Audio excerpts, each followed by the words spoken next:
కేసీఆర్ గారు ప్రజల్లోకి వెళ్ళలేదనా, ఒకటి అవగాహన లేకుండా మాట్లాడడం, ఏ రకంగానైతే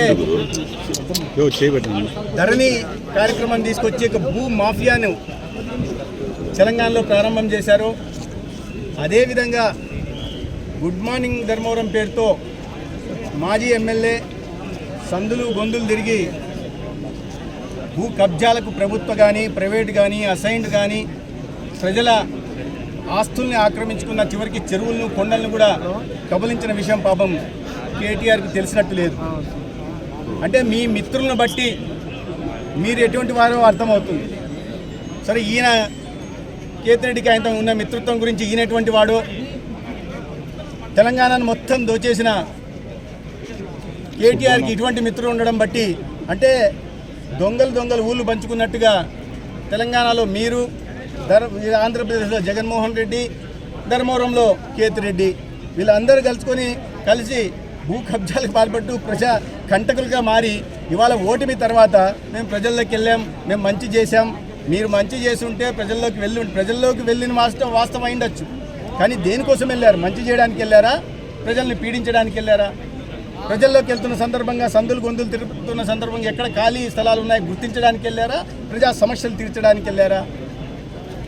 ఎక్కడ పడితే అక్కడ ఏది బాగా కనిపిస్తే దాని మీద కన్నేసి దోచుకునే కార్యక్రమానికి శ్రీకారం చుట్టడం ప్రజలకు అందరూ తెలుసు. ఇక్కడ ఒకసారి కేటీఆర్ని ధర్మవరంలో ప్రజలు ఎవరికైనా సంబంధించిన వాళ్ళని ఒక్కరికి ఫోన్ చేసి అడిగితే, అవునయ్యా గుడ్ మార్నింగ్ ధర్మవరం పేరుతో ప్రజల మధ్య తిరిగాడు కదా మీ మాజీ ఎమ్మెల్యే, దాని పర్పస్ ఏంటని అడిగితే ఇక్కడ ప్రజలు చెప్తారు.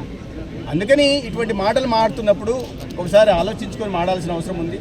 ప్రజల మధ్యలోకి ఎందుకు వెళ్తున్నాం, దోచుకోవడానికి వెళ్తున్నాం అనే విషయాన్ని పాపం ఇప్పటికైనా కేటీఆర్ అర్థం చేసుకుంటే మంచిది. ముఖ్యంగా 4 సంవత్సరాల క్రితం ఏదో జీడీపీ గురించి జిఎస్డిపి గురించి ఆయన ప్రసంగాలు ఇస్తుంటే నేను ఒక మాట చెప్పడం జరిగింది. అయ్యా, రాష్ట్ర జీడీపీ పెరగట్లేదు, జిఎస్డిపి పెరగట్లేదు, మీ కుటుంబ జీడీపీ పెరుగుతోంది అనే విషయాన్ని నేను చెప్పిన సందర్భంగా నా ట్విట్టర్ అకౌంట్ను బ్లాక్ చేశాడు. అంటే ఎటువంటి మనస్తత్వం ఉందో మనం అర్థం చేసుకోవాలి. ఒక రాజకీయ పార్టీకి సంబంధించిన ప్రత్యర్థులు మీరు చేసిన తప్పులను ఎత్తు చూపుతున్నప్పుడు బ్లాక్ చేయడం ఏంటి? చిన్నపిల్లల మనస్తత్వం ఉండాలా లేదా అహంకారమైనా ఉండాలా? రాజకీయాల్లో మీరు చేసిన తప్పులను ఎత్తు చూపే బాధ్యత, ఎండగట్టే బాధ్యత ప్రతిపక్షాలది. దాంట్లో భాగంగా నేను చేస్తే ఇవాళ దాకా బ్లాక్ చేస్తాను. అదే విషయాన్ని నేను ఇవాళ చెప్పడం జరిగింది. నువ్వు ఒక విమర్శని తీసుకోలేని వ్యక్తివి, ఎటువంటి అహంకారపూరిత ధోరణితో ఉంటున్నారు, ఎటువంటి మీ అవినీతిని ఎత్తి చూపామనే కదా. కాబట్టి మీరు అదే ఒకే జాతి పక్షులందరూ ఇవాళ ఒక చోట చేరారు. ప్రజలను దోచుకోవడమే లక్ష్యంగా తెలంగాణలో బీఆర్ఎస్ పార్టీ, ఆంధ్రప్రదేశ్లో జగన్మోహన్ రెడ్డి పార్టీ, దాంట్లో ఇంకో చిన్న ప్లేయరు కేతిరెడ్డి, వీళ్ళందరూ కలిసి ఇప్పుడు దొంగలంతా ఒక చోట చేరి పాపం ఒకరినొకరు ఓదార్చి సర్టిఫికేట్లు ఇచ్చుకుంటున్నారు.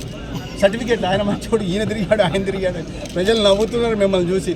మిమ్మల్ని అందరూ అందుకని ప్రజలు మిమ్మల్ని అందరినీ మూకుమ్మడిగా కలిసి కట్టిగా ప్రజలు మిమ్మల్ని ఓడించారు, గుణపాఠం నేర్పారు. ఒకరికొకరు సర్టిఫికెట్లు ఇచ్చుకుంటా, ఒకరినొకరు ఓదార్పు యాత్రలు చేస్తే 5 సంవత్సరాలు మీరు దూరంగా ఉంటే ప్రజా జీవన శ్రవంతికి ప్రజలందరూ కూడా సంతోషంగా ఉన్నారు. ఆంధ్రప్రదేశ్లో ఒక ప్రజాప్రభుత్వం ఏర్పడింది. ప్రజల సంక్షేమం కోసం, రాష్ట్ర అభివృద్ధి కోసం పరితపించే ప్రభుత్వం ఏర్పడింది.